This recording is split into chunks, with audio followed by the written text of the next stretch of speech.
On my journey of making this 2005 Silverado the coolest street truck possible, I've had to put in lots of work to get it to look this good. But to make the ultimate street truck, you need more than just head-turning looks. You need power to back it up. If you've been keeping up with this build series, you've seen what mods I've done so far, but if you're new here, I started out by installing a Tik Performance camshaft package that came with everything I needed to complete the job. After installing the cam, it gave the truck a great boost in power. But I didn't stop there. I then picked up a $600 GT45 turbo kit from Max Speeding Rods and quickly got to work on installing it.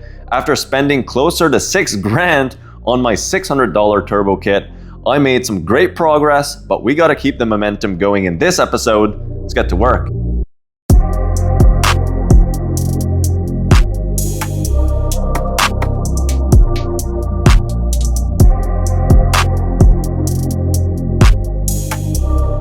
At the end of my previous episode, I had teased that I was installing a Holley high ram intake, but I just quickly mocked it up and threw it in the truck to see how it was going to look, and I didn't go into any details of what I got. So let's go ahead and dive in deeper and check it out.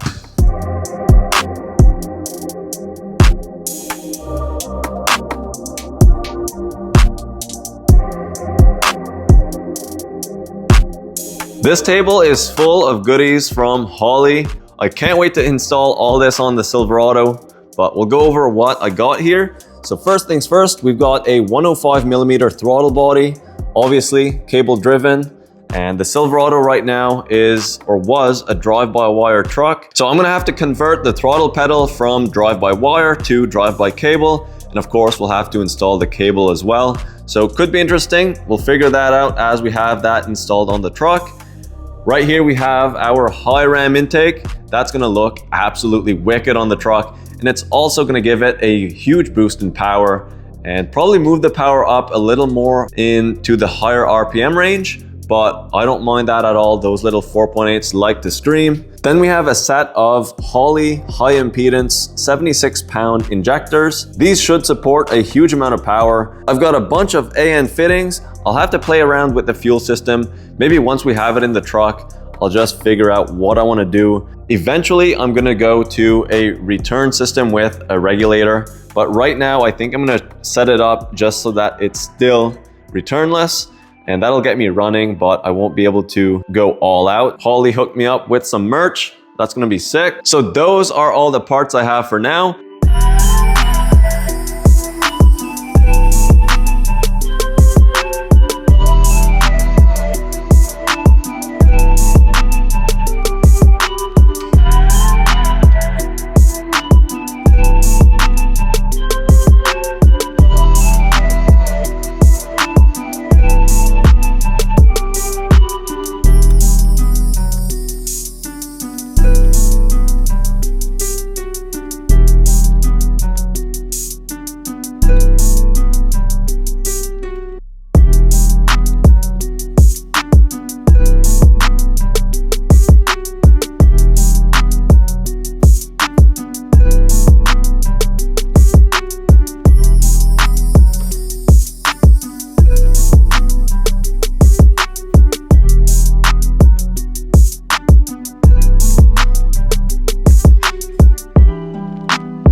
So I'm missing the throttle position sensor that goes here and the two end caps for the fuel rails. The last thing I did with this Holley high ram is I added in this silicone 90 that I found on Amazon. It's a 4-inch silicone 90 and the throttle body is actually 4¼ inch. So it was pretty tight, but it did slip on. So that works perfectly. So before I actually throw this in the truck, there's still some things I need to do to this engine bay to clean it up. So I'm gonna hold off for now. I still have to run a bunch of wires and install all my sensors on the back of the intake. So right now I'm gonna focus on getting the other things done, and we'll put this in the last thing of all. In the engine bay here, I've made some great progress on the turbo kit, but a lot of it was mock-up and figuring it all out. So Now it's time for the permanent assembly. After getting some Flowtech forward-facing headers from Holley and modifying them to fit, I then wrapped them with some fiberglass wrap and stainless steel zip ties to limit the heat under the hood. To install them, I got some new multi-layer steel gaskets and also some new header bolts, and then started fitting them in the truck.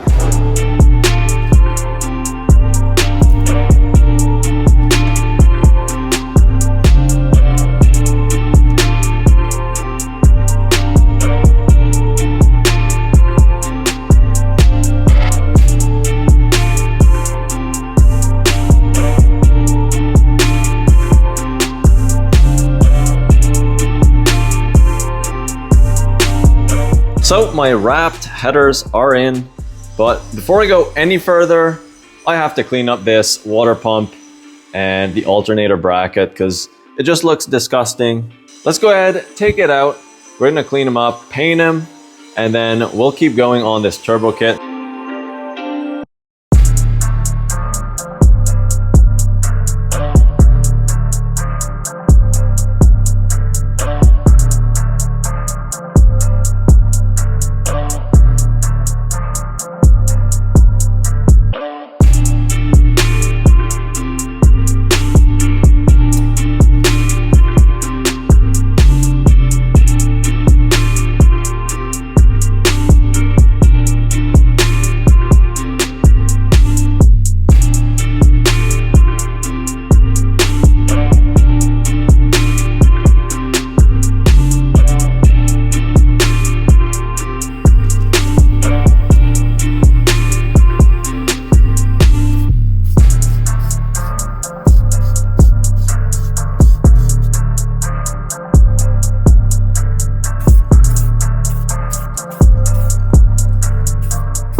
So the water pump and alternator bracket are looking a lot better, but the alternator itself, not so much. And not only does this thing look crusty, but it was also very squeaky in the truck. It's definitely time to swap it out. It's going to help clean up the engine bay, and it's one less part to leave me stranded on the road. Last episode, I showed you guys how I made my custom hot side exhaust, but there was an issue that I needed to address, and that was supporting the weight of the turbo. So with this turbo being so far away, there's a lot of leverage and a lot of weight, so I'm gonna have to make a bracket to support that in place, and I think I'm gonna tie it into the flange and bolt it onto the head. So to make my turbo support bracket, I played around with a few designs, and this is what I came up with for the final design. So this is gonna mount right on the head.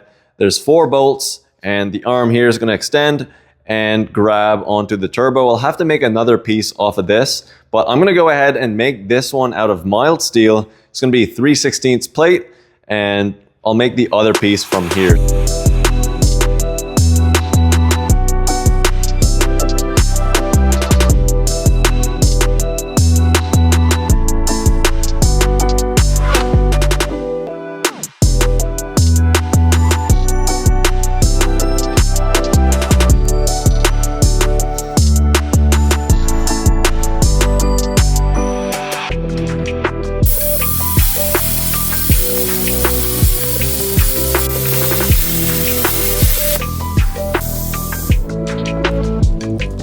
So let me show you what I have going on for my bracket to support my turbo.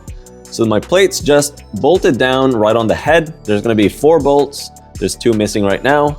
So that just goes over the header. I'll have to do a bit of trimming there, as you can see.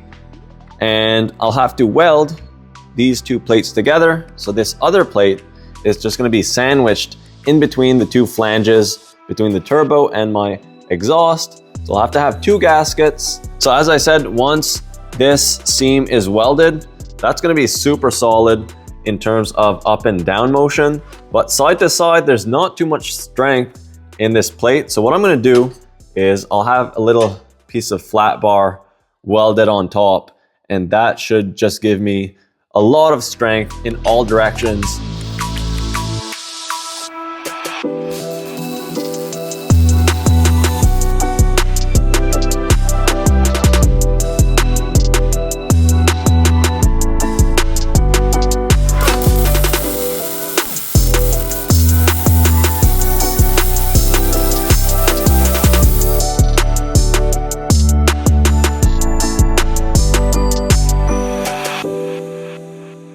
The last thing I need to do in order to wrap up this exhaust, I need to integrate this wastegate.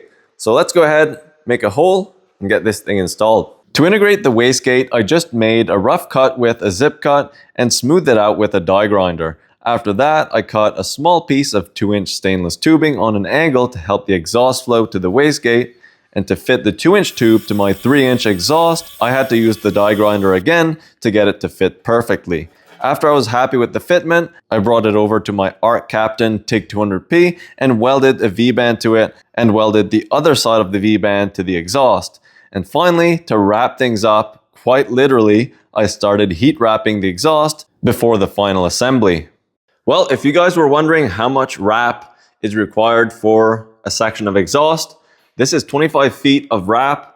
And as you can see, it doesn't get you too far. So I'm gonna have to order some more. I had an idea that this wasn't gonna be enough. So I wrapped the bottom section here. And then once I get my wrap, I'll be able to finish up the rest. Before I install my wastegate to my exhaust, I'm gonna disassemble it and check it out. I'm also gonna do the same thing with the blow-off valve. Let me show you why. One thing you have to do with cheap blow-off valves and wastegates, you have to take them apart, inspect them, and just make sure that there's no burrs or anything in here. This blow-off valve looks good in terms of metal, but one thing I did notice,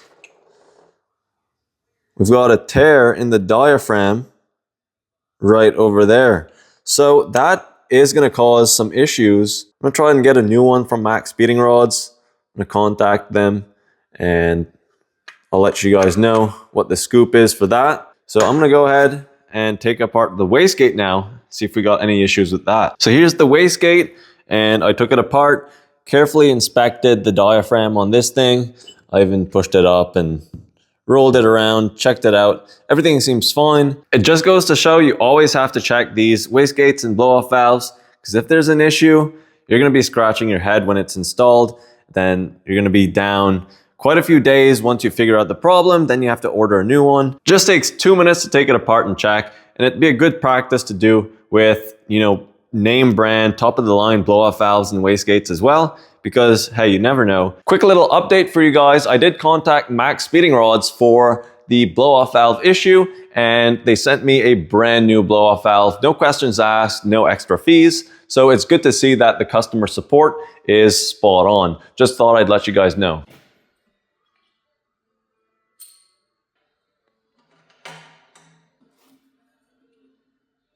Starting to get pretty busy up here.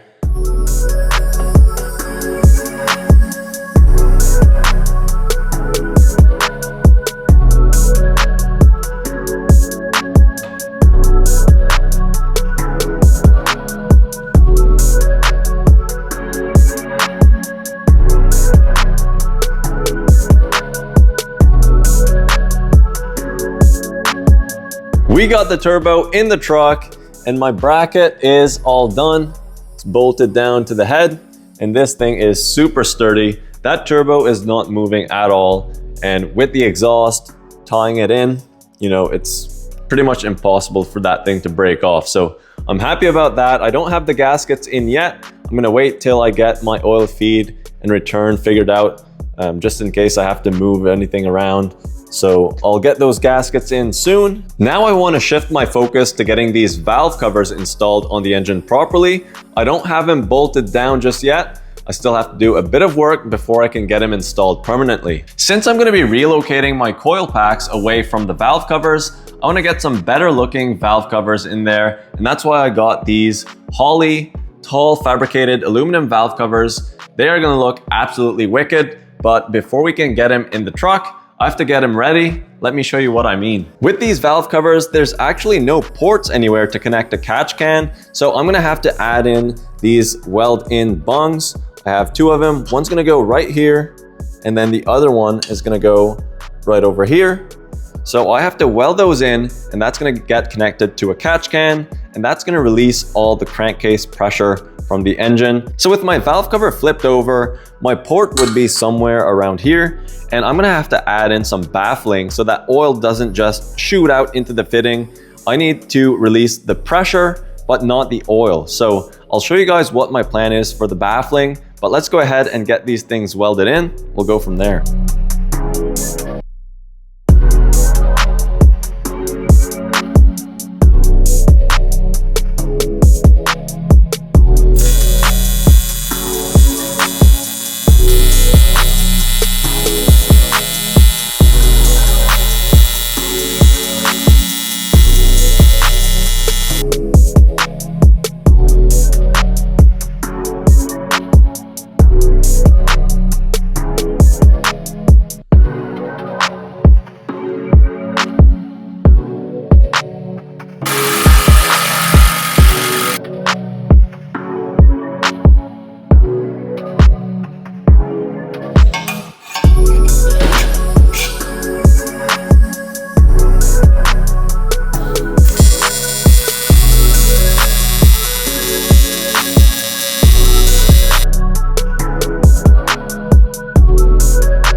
So my customized valve covers are installed. I torqued them down, put the gaskets in, and these are ready to go. So the fittings are in the back over there. So I'm gonna have to connect those two fittings to a catch can that I'll set up on a bracket over there. For a catch can, I got this super cheap one on Amazon. Not really sure how well it works, but we're gonna find out. So let's go ahead and get this thing mounted in the truck and connect it to my customized valve covers.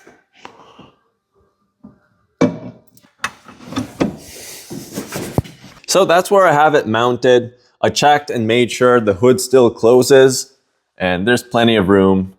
So we're gonna be golden there. And what I did for my bracket is I just took a piece of aluminum, bent it 90 degrees, drilled 4 holes, bolted it down, and voila. So I measured some 10 braided hose, cut it, and also installed my fittings. So I'm gonna go ahead, get these things threaded on, and that should be a completed catch can setup.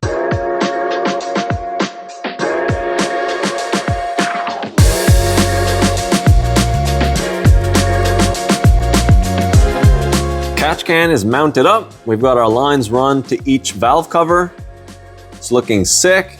And as you can see, there's no coil packs on the valve covers, and I don't really want to put them back on the valve covers because the header's right there, and I'd have to go over, around with my spark plug wires, and I don't know, I think it would melt, give me some issues. Now I have to get some coils in here, so I'm gonna make a few brackets and then we're gonna mount them up on the firewall. Let's get to work.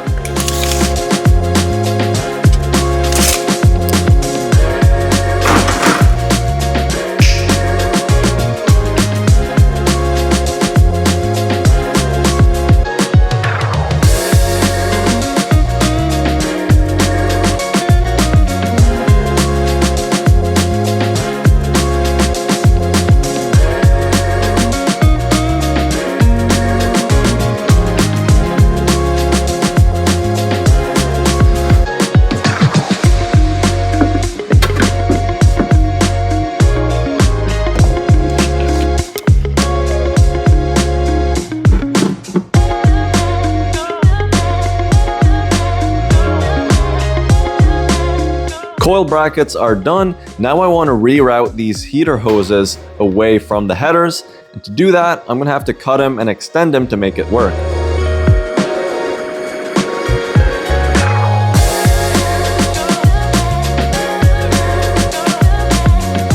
So change of plans. A second ago, I was just gonna splice the heater core hoses and extend them, but I just barely touched the other one, snapped right in the hose. So I'm gonna have to pull that connector off. Since that one was super brittle, I'm just gonna change both of them. So I'm happy that snapped off in the shop and not out on the street, because I would have been stranded and it would have made a huge mess. So I ordered 2 more connectors. I'm gonna swap both of them out since I know the other one's just as brittle. So I just took off both connectors off of the heater core. You definitely wanna be careful taking those connectors off, because if you actually break the heater core, it's a massive job to swap it out. You have to take out the entire interior dash, and you don't wanna do that. So what I did, normally you need a special tool to take out the connectors, but I just cut it off with a hacksaw blade. With this hacksaw blade right here, made a notch in it and just popped it off with a screwdriver. I'm not gonna reuse these anyway, so why not? Worked out perfectly. And these are the new connectors that I got from Napa. And that is the part number right there. And one of the subscribers of the channel actually mentioned that I should swap these out. So it's kind of funny that this one broke and I ended up having to do it anyway. So that was a great shout out. So I'm gonna go ahead, pop these on the heater core. We should be good to go. Got some hose right here as well. We'll extend these and loop them around away from all the heat, connect them to the water pump right there, and we should be all set.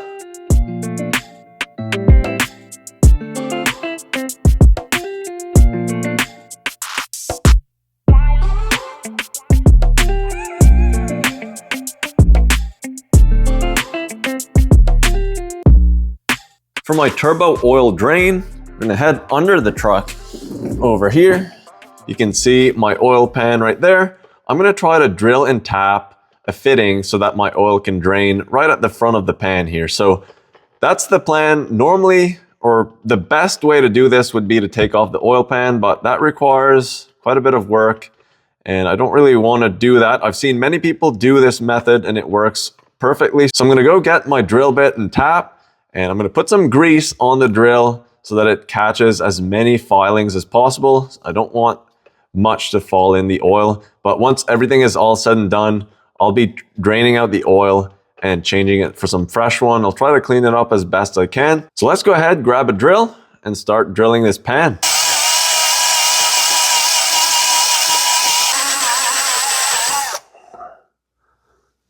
Grease on the tap so that the filings stick to it. Let's go ahead and get her done.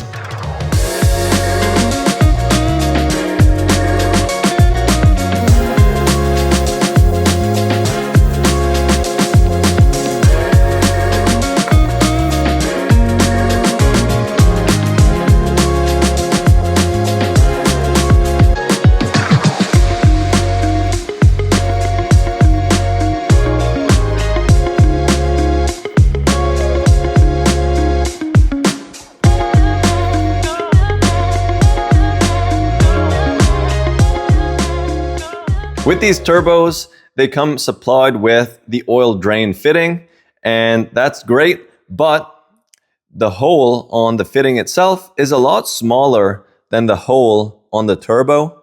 So when you put your fitting, it creates a restriction point. So to solve a little bit of that restriction, it's a lot better to round this sharp edge. So where I have my marker, I'm gonna use the die grinder to round the edge, and that should help the oil drain faster out of the turbo. So that's a quick little tip that I saw in another video. So I'm gonna try it out. Oh, and for anyone that hasn't installed a turbo before, the oil drain always goes on the bottom side. So the turbo is gonna sit like this, and on the top, this is your feed. So oil feed on top, the drain on the bottom, gravity fed to the oil pan where I drilled and tapped the fitting for this hose.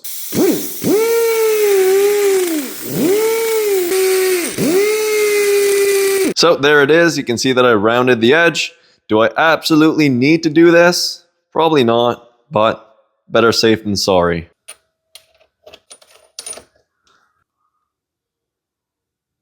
So there we are. The return is hooked up right under there.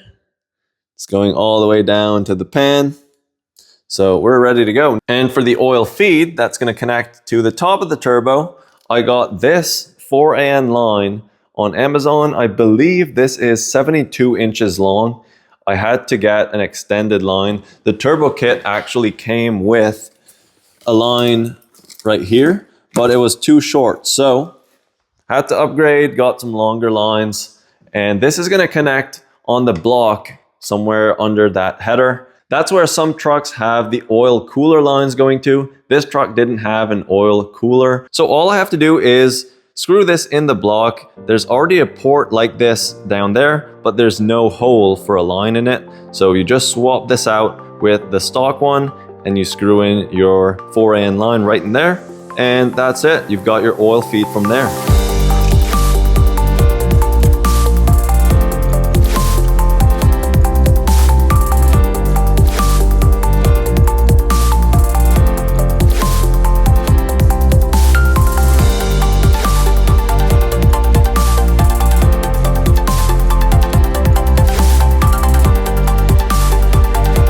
As you guys saw, I put my high ram in place and my throttle cable is there, but I haven't really connected it because I'm gonna need to order an end for this. It came with one in this bag, but it doesn't really fit the high ram or the 105mm throttle body. And I made a quick little bracket that I'll just pinch these little tabs in to hold the cable.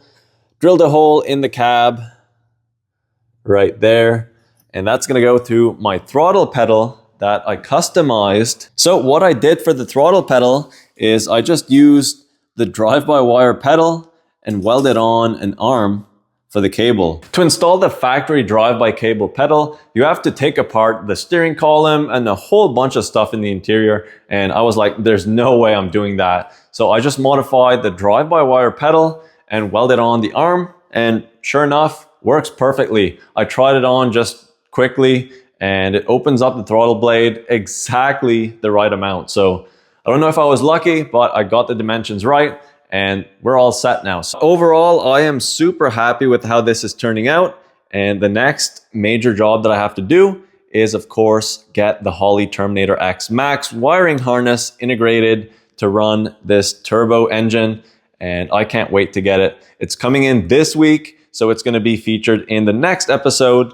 But man, that is going to be wicked, and we are going to get the first fire up with this turbo setup. Oh yeah, and I have a new alternator on the way and a tight 90 for my fuel rail because I know that these 90s don't fit behind the alternators. So the Silverado is looking amazing. We got some great progress done in this episode. I know it's a lot of odds and ends, and it's kind of hard to make a nice video to flow well with so much little things to do. But hey, it's the name of the game. We got to get this thing done, and it gets us one step closer for the first fire up. And I can't wait for that moment. It's going to sound so cool, especially with the kind of equal length exhaust setup that I made. I can't wait to see how it actually sounds because it should make a unique sound, and who knows, maybe it'll pick up some power. We're going to get to that point in the next episode when I get my Terminator X Max wiring harness. But that is gonna do it for this one. I appreciate everyone for watching. And if you guys have any questions about this turbo setup, leave some comments down below. I'll go through them, try to answer as many as I can. And I'll see you guys in the next one.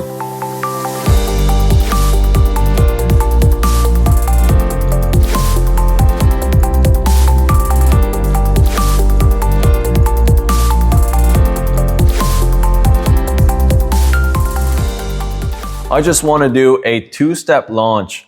We're so close. You guys don't want to miss what's coming.